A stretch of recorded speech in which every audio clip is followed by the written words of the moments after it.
What's up, everybody? How y'all doing? Thank you for the two people tuning in right now and the more that are about to come. This has been a really interesting week for me, and so I really don't want to be on here long. I don't really don't want to. I mean, I'm going to ruffle feathers. That's just what it seems to be that I do. But today I wanted to discuss the gender war. Um, so there's this idea, of course, that right now, or for a while, there's been this battle between the sexes. Um, what exactly for depends on, I suppose, the people involved. But it just seems to be that we're not seeing eye to eye on a lot of things, and especially as African Americans or Black Americans, however you choose to identify yourself, people of the diaspora. But in the Black community, it seems to be this fraction and this division that we just can't seem to resolve. And I don't know if it's, I mean, of course, it's a little bit more intense because of social media, but it just seems as though, as a in whole, in mass, we don't seem to want to be together. And that just doesn't sit right with me. I've grown up pro black my entire life. My parents wouldn't let me watch anything. It seemed like they wouldn't let me watch anything unless black people were involved in it somehow. Um, and I had a lot of positive images of black people growing up. Like I didn't really watch a lot of gangster movies or anything like that. I was really I was in my 20s before I saw a lot of those movies, or at least I remember. Um, so my image of us has always been very positive, but it's like now there's this division that seems to be in our community. And quite honestly, some people think that I'm a part of it, which I mean, yeah, kind of, but I often get asked the question, you know, what is it really helping for us to be at odds like this? And it really rattled my brain for a long time. I was probably asked that question in like January, February, and it's just been on my mind for a while, because I don't really I haven't really been any different than I have been in the last maybe 4 or 5 years. I learned from, or I heard Patrice O'Neal for the first time. It addressed a lot of the things that I felt were shortcomings of mine when it came to dating and women. And that was pretty much it from there. I was, sharing my knowledge because I was like, there got to be other people who going through the same things. So um, I was wondering to myself, you know, am I doing anything to disrupt our community? And over time, what I've learned is that for me personally, I don't feel like I do, because I think where I come from is a pretty good place. Um, I've always told people I want a black family, black wife, black kids, do better for my people. I want to see, black people live on and be successful. Um, but when I bring these things up, I get accused of things, and that's fine. You can believe how you want to believe about whatever I say. But I come from a good place. Um, so today, I think a lot of people out there, or the at most 6, 7, 8, 10 people, however many watch out there, aren't really familiar with this whole gender war. I mean, they may be upset at the opposite sex for something, but the idea that we in mass are having issues with it, not many people. I don't think many people grasp that. I think a lot of times, especially in our generation, we tend to stay individual. We want to have our anecdotal experiences, um, our individual lives, and we think that we should only answer those individual situations. But in order for us to move together, I mean, we're together. I'm sorry, we're better together. I mean, men and women, but also black people as a whole are better together. And there's a huge fracture, especially when it comes to our family structure and um, and just really how we interact with each other. Even outside of our broken family structure, we don't interact with each other very positively, whether it be on social media or really in person. We can be as cordial as we want to, but sometimes people are just so. Sometimes people are. What am I trying to say? Sometimes people are just. I lost my train of thought. You have to excuse me too. Um, Not a lot of sleep happened last night. Had some very disturbing news over the past couple of days, so I'm working through all of that, and I'm fine. It's all good. So, what first things first? What do I want to talk about? How about we discussed? I don't want to get my light switch in the shot. Oh, too close. There you go. How about we talk about this? Uh, my favorite topic. Let's talk about. Let's get an update on Derek Jackson. What has Derek Jackson been up to? I'm going to share my screen, and we're going to go to Derek Jackson's YouTube page and figure out what Mr. Jackson been up to. All right, so you see my screen here. I gotta watch this parody later. We'll go ahead and save that, and let's go for Derek Jackson. Where are we at? So last week we were at 733, 738. Last time I checked, we're down to 727. So let's see how the other videos are doing. Those the apology video and yeah, the two apology videos, the live chat, how are those doing? Well, as you can see, they are not here. My. Derek Jackson has hidden his videos. The gift that keeps on giving. Ain't that crazy? Ain't that crazy? I don't know. At this point, it's just kind of fun to watch. It's a little ridiculous. I don't care. I mean, at the end of the day, it's another black man being taken off his pedestal. And I mean, he did it egregiously, or he accomplished it egregiously, but he still did it. He's still a black man.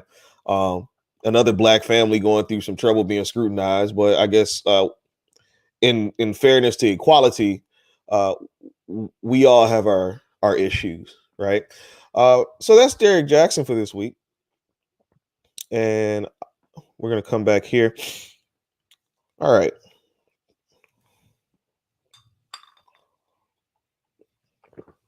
Let's see about Derek Jackson.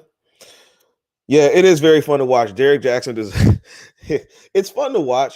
I'm not gonna be a person to say who deserves and who doesn't deserve, but I mean, if you've built your career off uh uh being hypocritical, lying, um, you, you know, taking men down on the way or on your way to getting all these women, then yeah, it's fun to watch. It's redemption, really. Right. So if we got, I'm just kind of with the whole Derek Jackson thing. I'm really just like, really, bro? Like, again, R. Kelly vibes is what I get from him in that situation. I was watching a video earlier on body language, and the guy broke down uh, every person's body language, his wife and Derek's in that video, and there are a lot of tells in there that we're being misled. I mean, but I don't think it takes an expert to tell you that. But he kind of breaks down. Excuse me. He kind of breaks down how they were doing it subconsciously, of course. So this gender war, this gender war that's been taking over social media and has really gained a lot of prominence in the last maybe year or so, since Kevin Samuels for sure, but definitely since Trump has been out of office, because now we have a bunch of time to think about other things. This gender war has really came up, and it showed his ass. So what I wanted to do is I kind of wanted to take it from where I believe it kind of started, and then I am going to talk about where we are today together, and then I want to talk about what we could do in the future. So if you hold tight until the end, this might be a long one. And I mean, especially if I stop for comments and stuff, which I'll do. Don't worry about it. Drop some money in the super chat now. Which reminds me, put my banners up. There we go. So the gender war and how we got here. Where'd it go? Here we go. All right. So how do we get here? How do we get to a point of a gender war? So where I kind of see it starting is, and it's going to sound really bad, especially on the side of men, especially today, but where I see it as starting,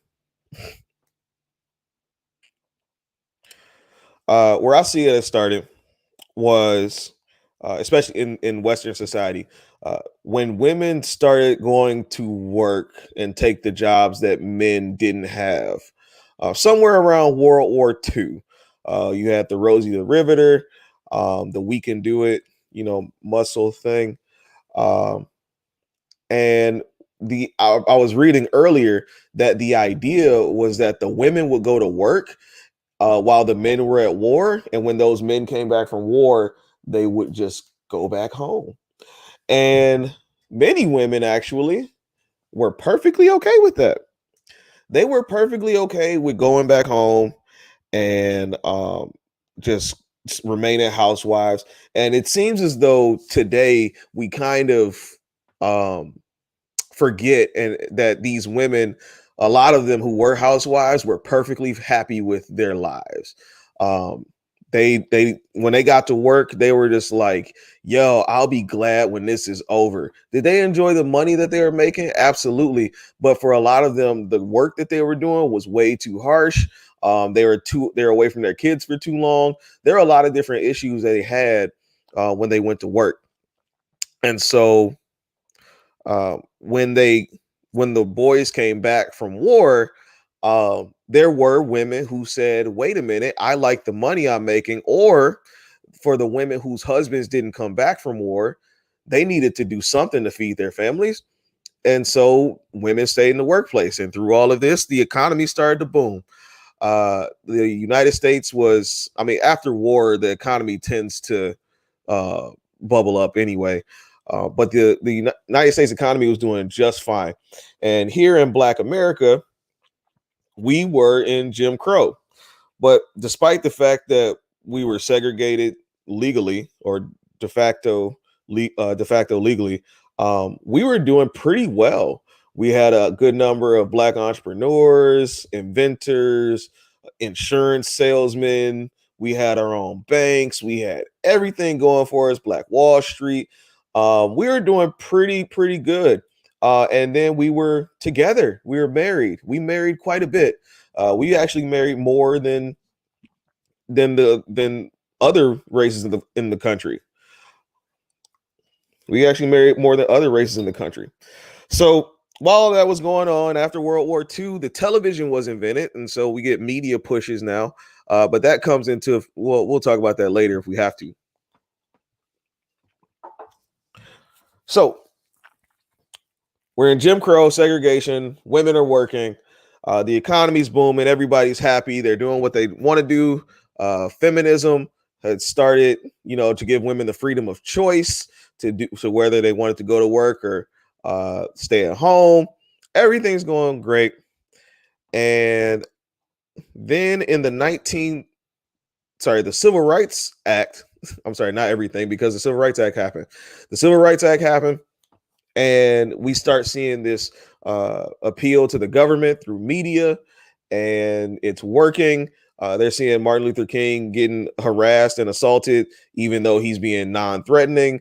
It seems to be working. And in 1964, the Civil Rights Act is passed, and the Civil Rights Act was not just for Black people. It actually included a large group of people, including women. And some would even say that women have benefited more from those acts than in a lot of these combined laws. A lot of people say women benefited from them far greater than black people did, but that's another conversation. So feminism was going on or whatever. We're still fighting the civil rights movement, and in the 1960s, they really tried to show black men that you weren't ish, you weren't worth anything. Uh, Harassed and protest dogs, you know the story. Lynched, Emmett Till, all kinds of situations to say like, "Hey, black man, you ain't worth it." So, Civil Rights Act happened, prominent black leaders happen, and they all get assassinated. If you talk, I mean, the three M's: Medgar Evers, Malcolm X, Martin Luther King, all assassinated in the 60s, right? So now you put this fear into black folks of if you stand up, then you take huge risk. I mean, we've had leaders afterwards, but they never did anything on the scale of what the previous ones did. At least those three, arguably. So black life isn't valued. Men don't want to go out there and fight, and women are working. Now, one thing I did notice in my research on this gender war was a video from 1965 where a man and a woman, black man, black woman, are having pretty much the same conversations that we have now, where the woman is like, "What's the problem with me going to work?" And the black guy's like, "You can go to work, just don't like hold it over me. Like, don't make it seem like your job is better than mine." Like and because I think that's the way a lot of men look at jobs. Like, I have a lot of respect for, let's say, you know, an assistant vice president of whoever who's making more money than me, but that man is not better than me. He might have more money than me, doesn't make him better than me. But I think in that conversation, the sentiment was you wear your job like it makes you better. Um, so let's see where else we are. Also, throughout the 60s, you had Cosmo and the women's liberation movement. Feminism was about freedom of choice. And then the women's liberation movement came in and was like, yeah, we want choice, but we also want to change people's minds about who women are. See, feminism was perfectly fine with the law. They're changing the law because they knew that the laws were the only things that were absolute. Uh, women's liberation movement came in and said, we're going to change the attitudes people have about women. And that's a little bit more tricky. Because culture, it takes a long time for culture to shift. And I don't know if they're playing the long con or they want to see it tomorrow, but it just doesn't happen overnight. Some of the things that we talk about today are still some of the things we talk about from the 1940s, like women, being barefoot and pregnant, even though not many people are living that life. You know what I mean? So once we get through women's lib, you also have Cosmopolitan magazine is also adding on to it because they're publishing articles that are telling women they can have it all and do everything. Meanwhile, on the men's side, not much is really changing. And that's why I'm not mentioning it, because our role really hadn't changed. Women went from being housewives to employees, and men went from being employees to spouses of employees, right? So Cosmo told women they can have it all, and they believed it, and the attitudes start to change as time goes on. So back to black folks. We were married at an 80% rate up until 1965. And in 1965, the rate started dropping for a couple of reasons. The attitudes about men and women working, women working and holding them together, that was a huge tension. But then you also see other things happen. The deaths of civil rights leaders. You had longer sentencing reforms. After LBJ had his sentence reforms, it was the war on poverty, which also took a lot of black men out the homes, because then welfare qualifications had changed. And so now you can't have a man in the house for certain government assistance.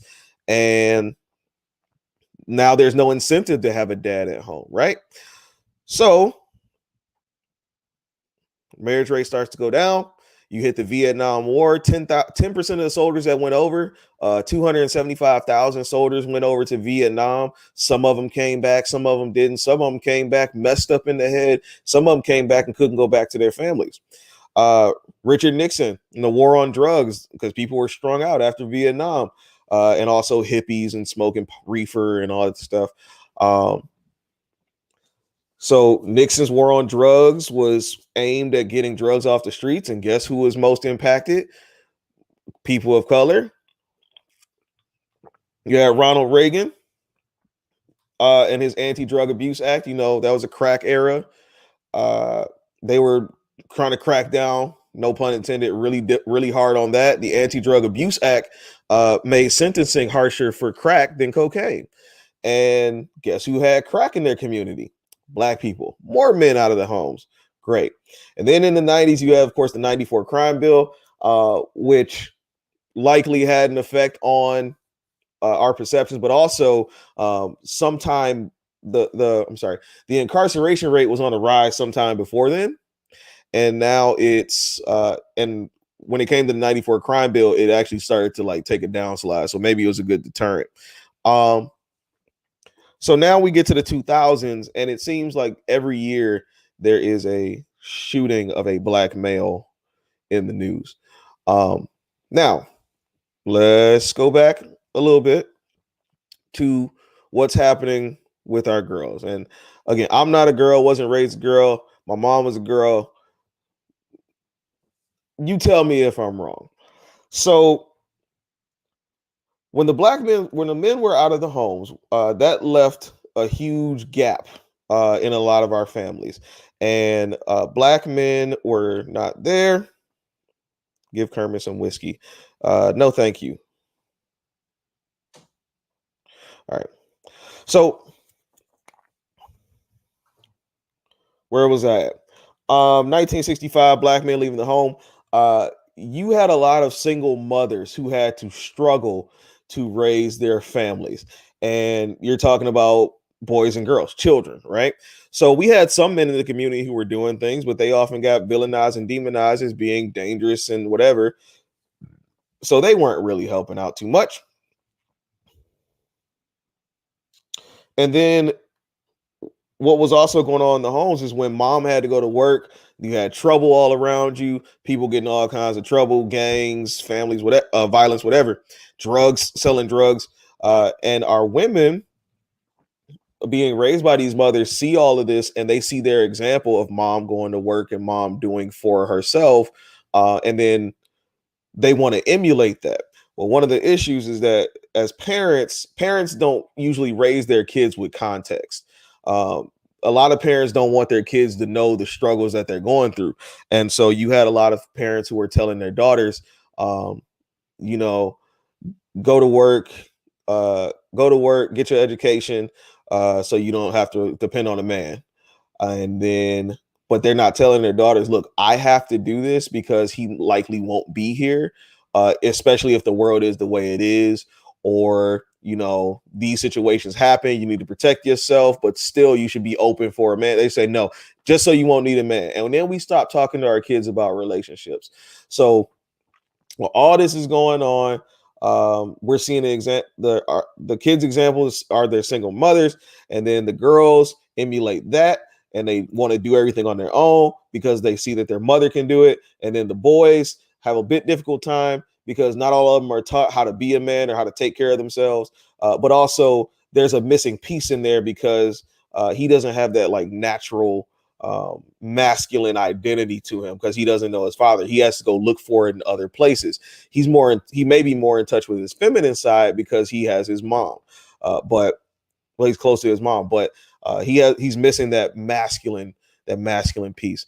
And so now we get to a point where we kind of are today. Women are doing great. They have their degrees in education. They're most enrolled in these schools. They have jobs that they love so dearly, and many of my classmates and people I know have great jobs because they're top tier. And then, I mean, women are just kind of knocking it out the park. There's been a rise in some men's areas, but not so much. Um, so with women tending to want more, if they have a degree, they feel like you should have a degree or more. Men aren't going to college at that rate. If you make, if they want you to make more money than them, men aren't really making. Well, the average black man makes more than the average black woman, but there are fewer of them than there are women. So that we just seem to now be at a point the men aren't good enough, or we're really missing something from one another. Um, Again, we were married in 1965, but somewhere in 1% drop off in what 60, almost 60 years, different reasons, and there's so many disturbing. And what it feels like to me, and this is again, this is where I come from. When it seems like to me, there's a lot of push, and maybe because um, I try to tell women like, hey, you have some responsibility in this. It's a group effort. Men have to lead, but you also have to understand where your shortcomings are too. But it seems like people want to fight this.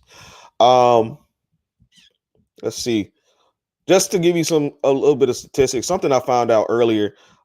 Black boys are statistically more punished in schools. They get longer punishments for lesser offenses, so they're more likely to get suspended for like being disruptive in class than when a white kid is for like bringing a gun to school. I mean, we know this. You also know black men tend to be sentenced higher than white people. 19.1% rate for men, 19.1% longer for the same crime. And also, black men are in prison 3 times more than a white population.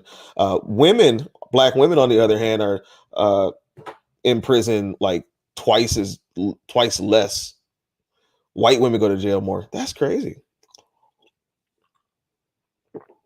So where we are now, get back to this.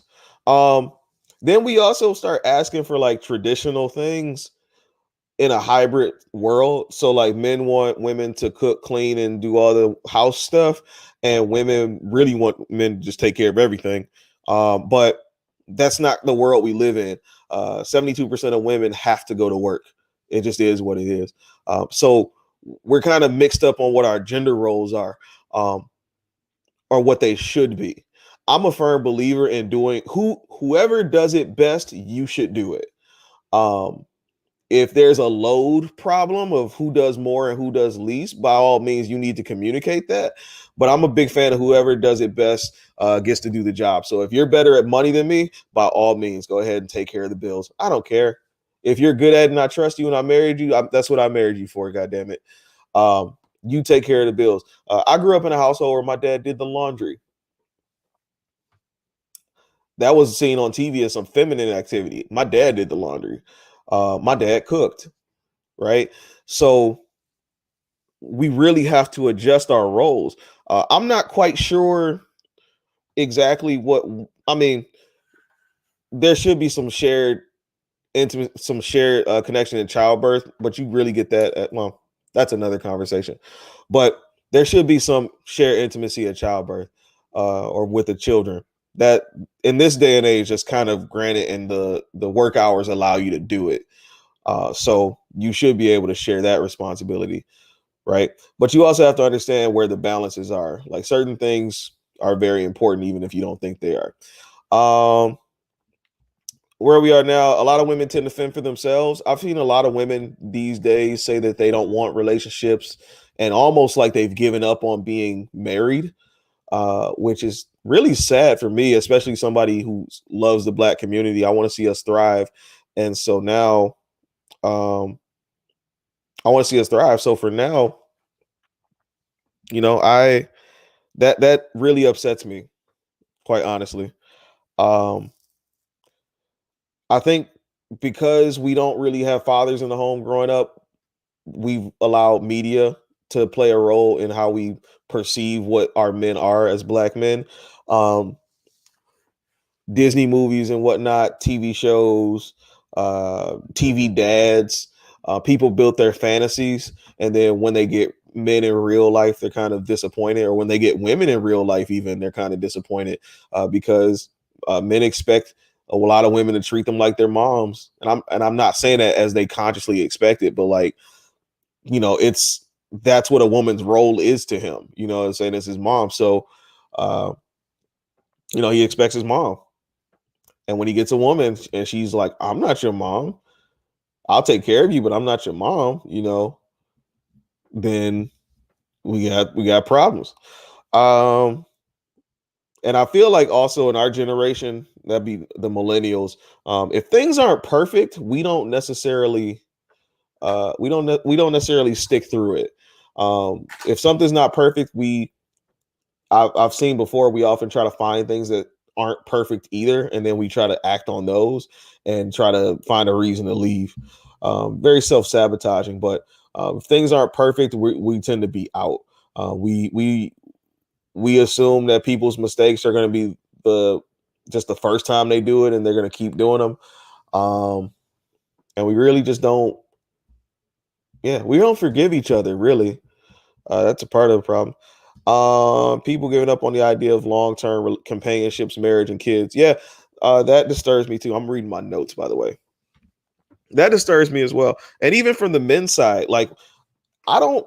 It doesn't. Okay, so I take in a lot of red pill content that be like the MGTOWs, the SYSBM, um, a lot of the guys who say I'm done with women and I'm just gonna live my life and have fun. I take a lot of that content in, but it's still really disturbing to for me when I hear them talk about not wanting to do that again because I feel like our community is better when we're together.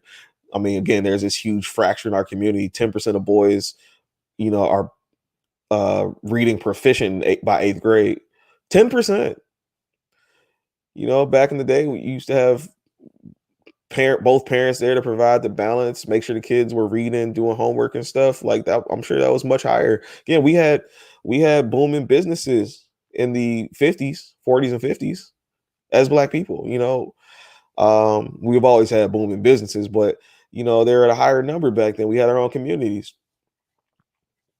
So when I hear people, guys and women, I've plenty of women I've seen said that they don't want relationships, don't want to get married. They're okay with if they never do have kids or never do get married. It's just very hard to hear because to me, it's almost like population control has really taken its place.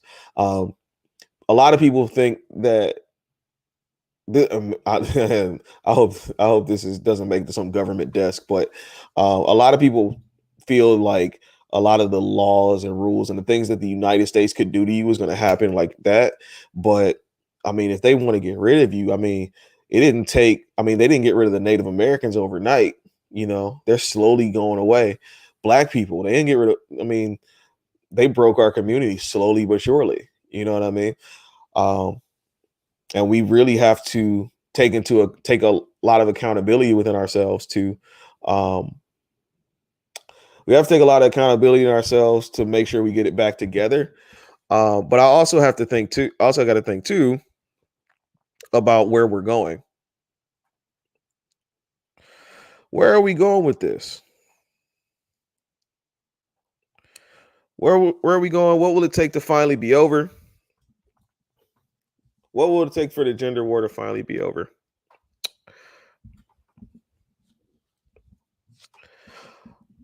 Having a dad's let me talk to Markel real quick. Having a dad's pretty cool.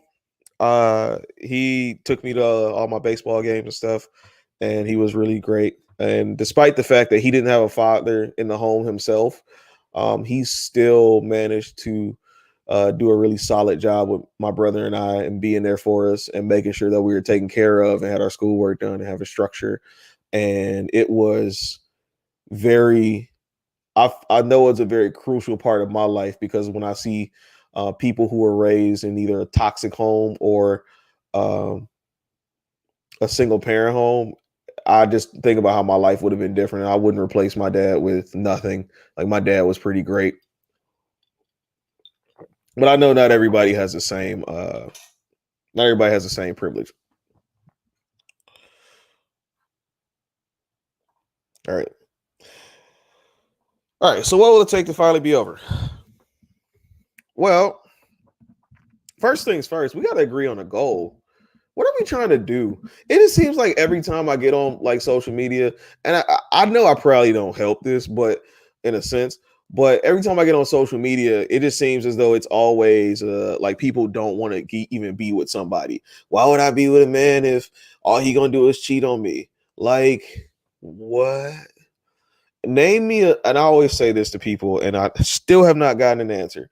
Name me a point in time in history where a man did not sleep with a woman that was outside of his marriage or his pair bond. Name me a point in time in history where a man did not do that other than Adam and Eve. There is no time where that's ever happened. And what boggles my mind, and I understand the idea of being hurt. I've been cheated on before. Um, I understand the idea of being hurt. I understand, worrying about STDs and kids and everything. But it just seems as though now we're at a point where people don't accept what men have been doing for years. And I'm not saying it's right or wrong, but I'm saying men have been doing it for years. Why is it an issue right now? Um, and we're doing it at such a rate where I think I told you earlier, our marriage rate is 26 and 31%. You know, we don't want we're not accepting it, so we're not getting married. We're not together. And at that instance, because we're not together, our homes are failing. Our community isn't doing as well as it could be doing. But I digress. Another conversation for another day. So, where are we going? We got to listen for empathy and understanding. That's really gonna help. A lot of times, I feel like, especially, and maybe because I talk to women, I feel this way strongly. Uh, when women listen to men and we complain about something that we're going through, it always turns into, well, what about women? Or like something we deal with. Or what about women? We do the same thing. We do it, and sometimes that's not necessary. I think we get that a lot in our conversations in our relationships, where sometimes it's not just a response. Sometimes you just need to listen. But it seems as though every time a man says something about what he goes through with a woman, it's always in defense. Um, what else do we need to do? Listen for understanding as well. Yeah, if we don't listen to understand people's problems, we'll never get anywhere. We need to be realistic. Be realistic. And I think we have to understand who we are and what we are. We got to come to the table and have a discussion like, look, this is who I am. This is what I am, but we also have to say, too, this is how I perceive you. This is how you come off to me. This is what I see from you. But not in the way that I hate to say, because I do it, but not in the way we do it on social media, especially like the niggas ain't shit and, these hoes, whatever. Like, it has to be like a real conversation. I want to actually probably should do one of those like middle ground type things. I think that would be interesting. Um, but we have to talk to each other about who we are and then how we perceive the other individual.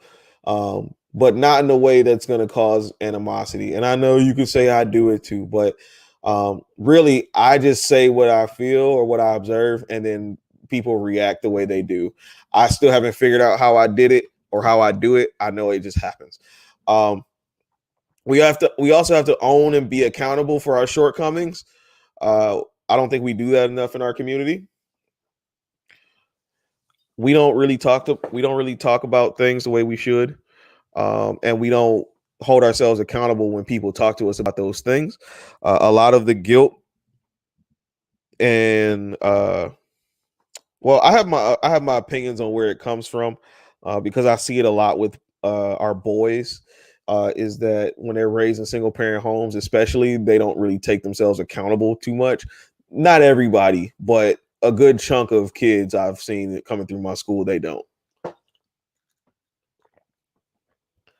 But we also have to acknowledge our shortcomings as a people. I mean, it'd be foolish of me to say that there are there aren't that many kids who are out there slinging drugs for their families. There aren't too many people out there going to jail. Like, we're fine.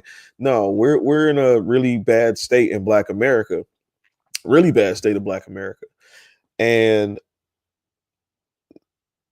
we have to just kind of take that into account, but we also have to understand where our individual, like male, female, hurts are, and we have to work through that. Thank you for the 5 people who are still in here. I love y'all so much. I know this topic isn't as like juicy, but it's just something I feel like we need to be said, because at this point, honestly, and I tell people this all the time, I don't want to say this stuff, but I know I feel really strongly about it because I love my community and I want to see it thrive. And it really just starts at home. I don't want to say the things I say most of the time. I wish I didn't have to, wish I didn't feel like I had to. But I say it because I say it out of love, really. So we have to agree on an end goal. We have to listen for empathy and understanding. We have to be realistic. We have to own and be accountable for our shortcomings. And the last one is we need to compromise somewhere. Quite honestly, we just need to compromise somewhere. We need to have some kind of understanding, and somebody has to budge, women. Somebody has to budge, ladies, because we can't get anywhere, progress as a people, if we don't cooperate. We have to cooperate. We did all those activities in school where we shared and had group projects and everything, but when it comes to love, we don't cooperate. Maybe because we don't teach our kids relationships. We tell them to hold on and then, realize one day that they'll have the tools to make it happen. But we don't teach our kids relationships. We don't teach our kids about those things, and it's honestly become it's become very troubling for the community.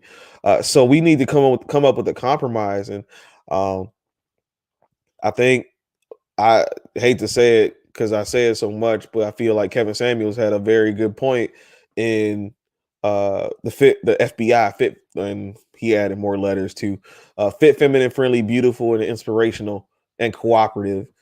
Those are qualities men really want in women. Like, please don't question everything. I can only speak for me.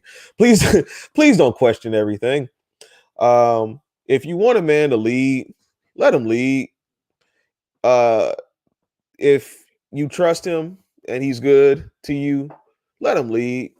It shouldn't be that big of a deal, especially if you've given your body to somebody, like you've given your most intimate self to somebody, your most vulnerable moment, and then you can't trust that person to make a decision out in the streets. You have to question it. That's always been asked backwards to me. Almost like how uh like if you have sex with a girl, and or if you have sex and then you, like, somebody goes to pee and then they shut the door, like, we've been doing it. Like, why would you? I've seen, that's just me. So back to my point. If you want a man to lead, you have to be able to allow him to lead. If you want a guy to take care of everything, I mean, you got to come up front and be like, yo, this is what I want. And then at that point, it's really, I mean, we got to get back to marriage being a business contract at this point, quite honestly. I think too many, really, that's really what it's going to take. We have to look at marriages like business contracts. If I'm dating you, you're dating me, we have XYZ qualities that are going to make a great kid, then we need to go ahead and do this. All right. You think all those people who are married are all in love? You think those politicians married their wives because they love them? No, they were business decisions. And we don't make enough business decisions in our relationships. Um, I mean, I hear people say all the time, uh, if you take one person who makes $40,000 and one person who makes $70,000, that's $110,000 in your house, right? Better to live with somebody and have some help through that than to try to do it alone off of 40,000. But I thought I took that down. But We got to come up. We got to start looking at marriages and relationships like business decisions at this point, especially if you like 30, 30, anywhere above like 28, 29. I mean, my brain just kicked in like my 31st birthday. So 31 and up for me, we got to start looking at them like business decisions. Like what is it that you want? Do you want to get married? Do you want to, I don't know, make money? How much money you want to make? How much money do you want saved up for retirement? You want to go on trips for the rest of your life? We can easily do that together. You want to help me? Well, paying off debt is a little sketchy because then you get raked over in the marriage courts. But you want to help me pay off some debt? I'll help you pay off some debt. We can take care of this together. We can get a big house. We like there are all these things that you can do together without having to struggle to do by yourself. And I've seen way too many women struggle to do that for their families. And you don't have to. You don't have to. Granted, I know it's kind of an outlier situation. I hear a lot of women say that the men aren't qualified and they do this and they do that. But I even want to challenge them. Like, when was the last time you had a good dude, what was that dude like that you wish you could have gone back to? You know, sometimes you miss them. Okay. I did a whole monologue there for way too long. Um, I didn't want to talk that long. And I honestly didn't want to be on that long.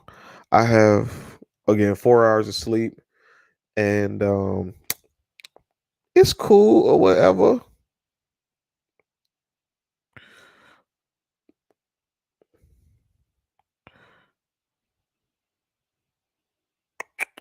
Let me see. All right. So I didn't want to be on that long. But is there a gender war? I mean, to me, it really seems like it. It's very disheartening for me to see like our people go back and forth on something that could be taken care of so swiftly if we just accept what reality is and let go of some of our expectations. But again, as I said earlier, when it comes to the idea of feminism, radical feminism, and changing the ideas of society, it's going to take a while to shift the culture. So I know this won't happen overnight, but maybe somebody will stumble upon this and they'll think about it for themselves. Um, what will it take to finally be over? I need to come up with an acronym for this. Uh, BOLAC, maybe. Be realistic. Own your shortcomings. Uh, it's not BOLAC on my screen. That's why I'm taking a minute. Be realistic. Own your shortcomings. Listen for empathy and understanding. Agree to an end goal. And then the last one is C, compromise. See, I need to keep that C at the end. You got to compromise. Got to compromise somewhere. Um, and I know for a lot of women, the ultimate compromise is you shouldn't be cheating on me. But I mean, again, name me a point in time in history where somebody didn't sleep outside of their marriage, or a man didn't, where men were known to be completely faithful all over the world in all of marriages, which is crazy. I had a conversation with a couple women the other day about uh, granddad. We could all agree, and we all kind of, you know, solidified that our grandfathers, had other families, great grandfathers had other kids. Um, but then they turn around and talk about men cheating today, and I'm just like, your grandfather, like, it's a different time and blah blah. No, your grandfather, your great grandfather, like, it's not a new thing. But we need to come up with a compromise. We need to come up with a compromise for all of this, and we need to get it together. I'm really sick of seeing. I'm really sick of seeing boys who have to follow into the streets because their dads aren't home. Um,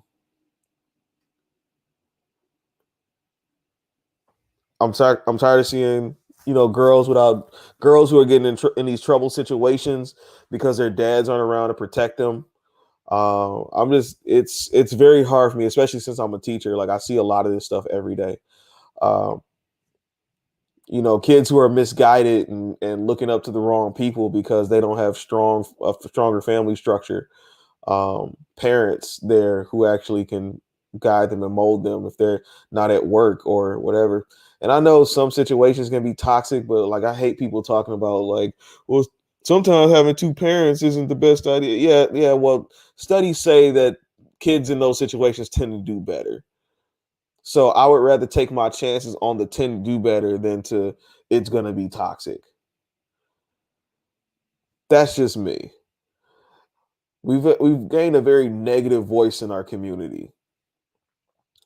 Things are gonna be hard. All he gonna do is cheat. All these hoes lie. Like all kinds of stuff. We've gained a very negative voice, and it's really pissing me off. Quite honestly, it's really pissing me off uh, because it's very hard. It seems to be very hard for anybody to say a positive word about anybody. I can tell you everything I love about black women. Um, everything. Back of my hand. I love skin color, hair, natural hair. Oh, I love natural hair. Um, I love the fact that black women are like the feistiest of the colored women. Uh, they have no problems going to war for you, and that is amazing. And I mean war. I mean you've seen a lot of those videos where girls will fight dudes while their dude is fighting a dude. You know what I mean? Like black women go to war for you. Black women got love, like, and black women love different. Black women love so good.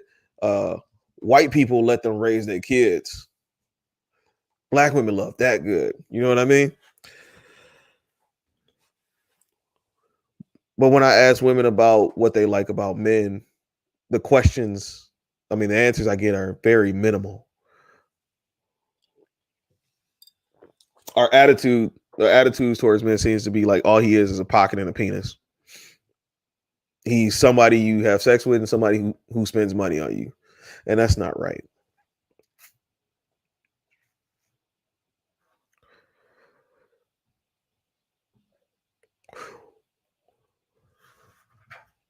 As and really as black men, we gotta show a little bit more outward respect towards women. I know it's really hard because I mean, granted, we live in a world of women and we've been told a lot of times that we weren't really worth anything. Um, we got to push through that and be respectful and then kind of just go your own way. Don't internalize it. Just let it roll off your back and then go find the true answers for yourselves. Mentors. Mentors. Get you a mentor. Find you a man who you look up to and try to be that man. It's never too late, honestly. Love different. What does that mean? Um, I don't know. I just like a black woman's love more than I appreciate other women's.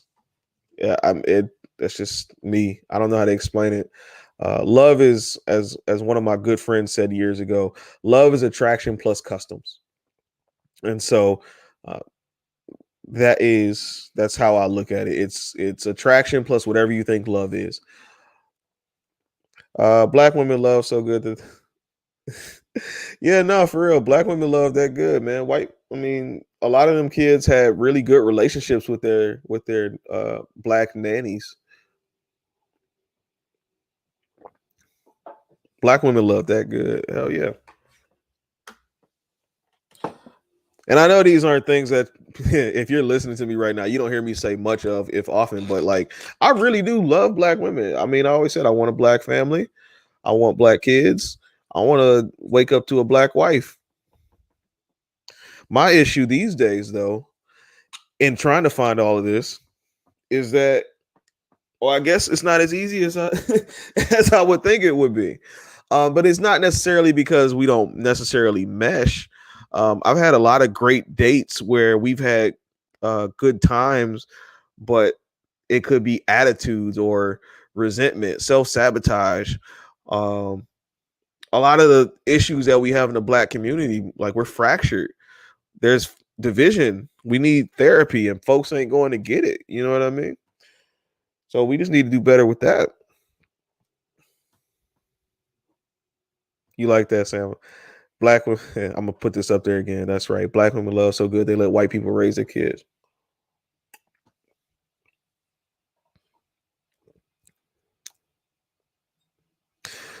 Yep, nanny raising three white kids. Wholeheartedly agree. White kids love love their black nannies. I mean, hell, I'm a teacher, and will tell you black male teachers get the most love from especially all the boys. Black male teachers do better on like behave. Like there's something special about being black. You know, we gotta. It's almost like the same vibe I get from people who are from like Samoa. You know, we got this real cool vibe. If you get to know us anyway, we let you in, party with you, everything. Real cool. People love black people. We don't love each other for some odd reason. 26 and 31% marriage rates. We don't love each other. Ain't nobody loving us. So what's gonna happen? Are we just gonna continue on this path of self-destruction? Are we gonna keep on arguing and debating for no apparent reason? Are we going to I don't know, are we gonna wise up again? And are we gonna get rid of that negative voice that tells us we can't do it? That negative voice that says this woman's gonna screw me over in divorce court, or that I mean, for some people, scars, but uh, are we gonna, get rid of that voice that says all these dudes you can't trust none of these dudes? Like, we gotta get rid of that voice. Other races love what we can do for them, but not necessarily. I'm assuming that's gonna be not necessarily who we are. Absolutely, I agree with you. I had the conversation the other day when I was talking to somebody on social media, and they mentioned like interracial dating, and we talked about how the marriage rate for Black women is like one in every four Black women can expect to get married in their lifetime. That's 25%, and of that 25%, 7% of them are swirlers. They in relationships with other races, but that's the lowest among any any race of women. And she was telling me that, you know, other races love you. I was like, no, they love you, and you're a fantasy, you're fetish to them. But they're not marrying you. And then she told me that Black men weren't getting married either. Well, Black men are marrying out at 15% rate. So, I mean, but the thing is, yeah, they don't. A lot of times we're a fetish. I mean, hell, you know what cuck porn is? You know, that cuck stuff that they do. It's usually a Black male and some white woman and her husband. You know what I mean? Like that stuff's real.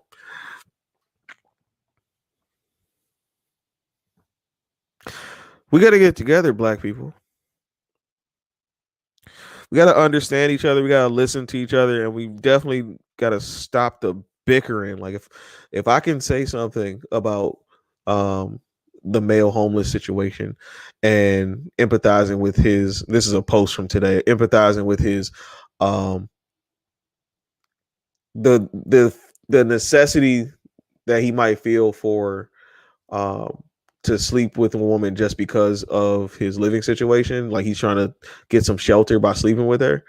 um but outside of the deceit or the transaction that happens, um whichever, I mean, one is honest and one is dishonest, of course, but like, how do you get there in the first place? And I learned a bit today about government assistance, and that it is out there for guys, and a lot of guys just don't apply for it. I did some research on the back end of that and found out a lot of guys don't get approved for it either, but it is what it is. Um, but we got to get it together. Listen for understanding. Every time a man says something about what men feel and what men do, you don't have to bring women into it. If a man says he feels a way about um, what women do or the experience he has, men, we have to be able to agree and talk with each other about these things. Um, uh, yeah, a lot of guys get turned off for the. I wish I could run this. I wish I could run this fluently, but I haven't picked that talent up yet. I get distracted. No, but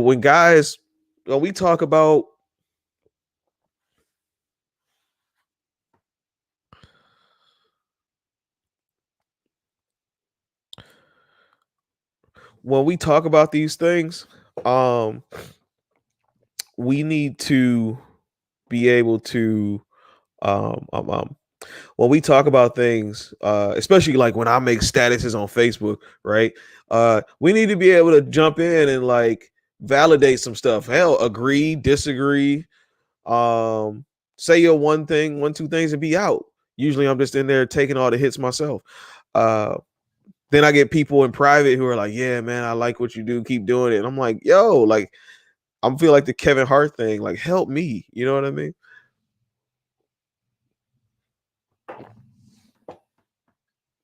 Help me. But we gotta be able to get it together, black folks. Woman says she feels a certain way. Acknowledge her feelings. Act accordingly. And that can mean a lot of things, but act accordingly. Um, we got to get back to listening to each other with empathy. We got to and compromise. I think compromise is going to be the biggest issue for us because we have to be able to um, come to the table and say, look, this is what's going on, and I need this to happen.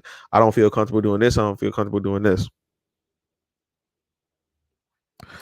Right? We need to compromise. Compromise. Kel Williams Sr.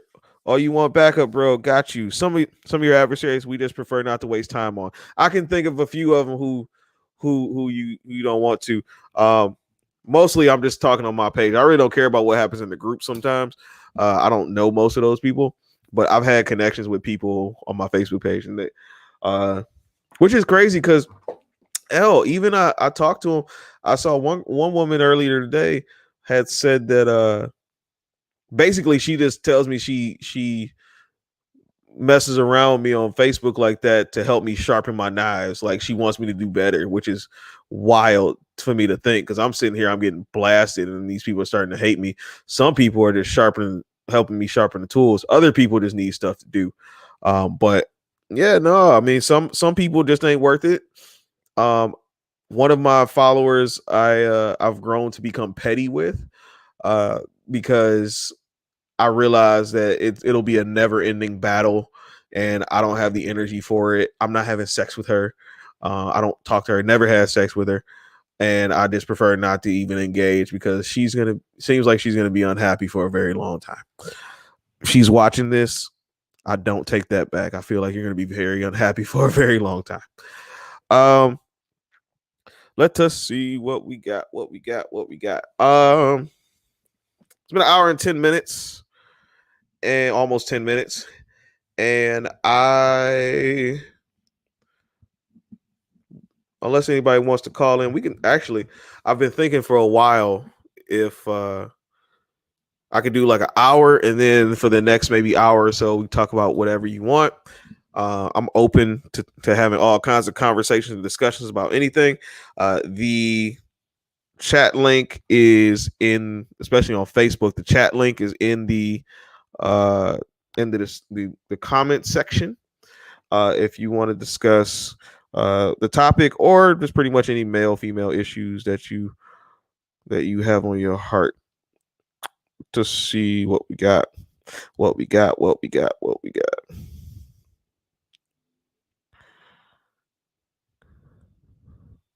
All right.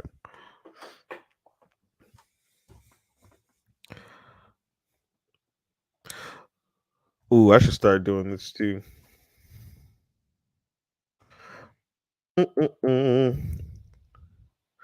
I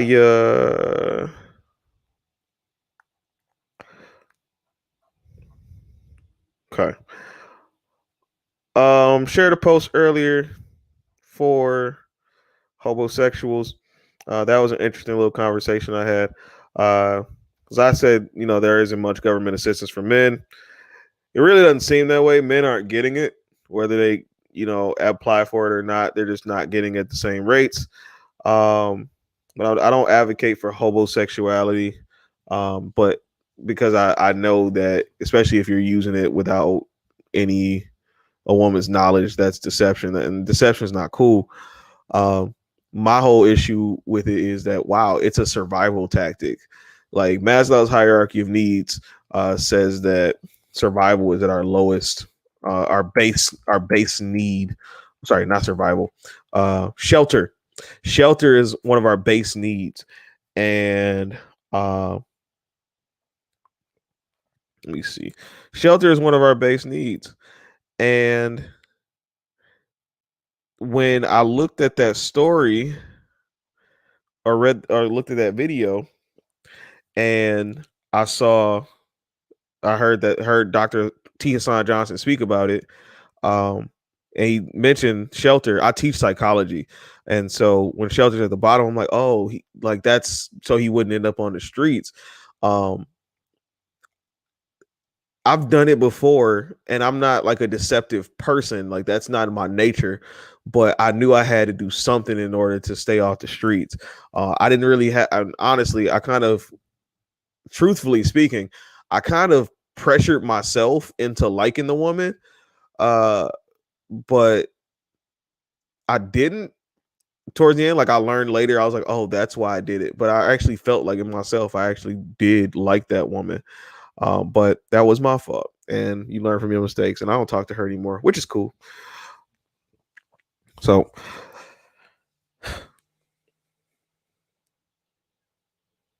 okay. So here's what I'm gonna do.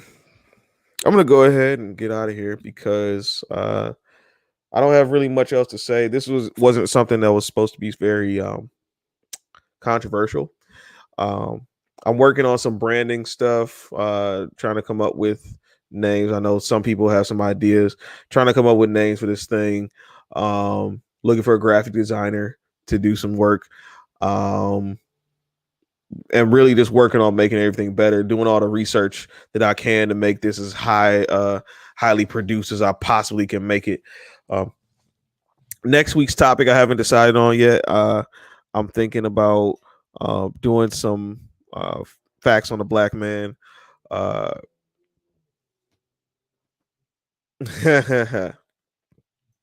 um, very creative. Probably not the way I'm going,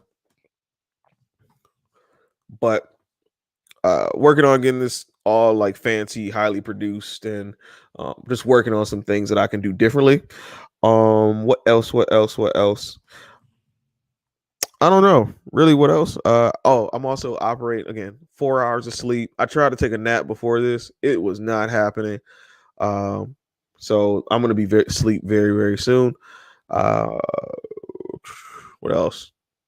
I'm gonna start moving to doing some pre-recorded videos. I have some ideas in my brain. I want to get out of here, so look out for those.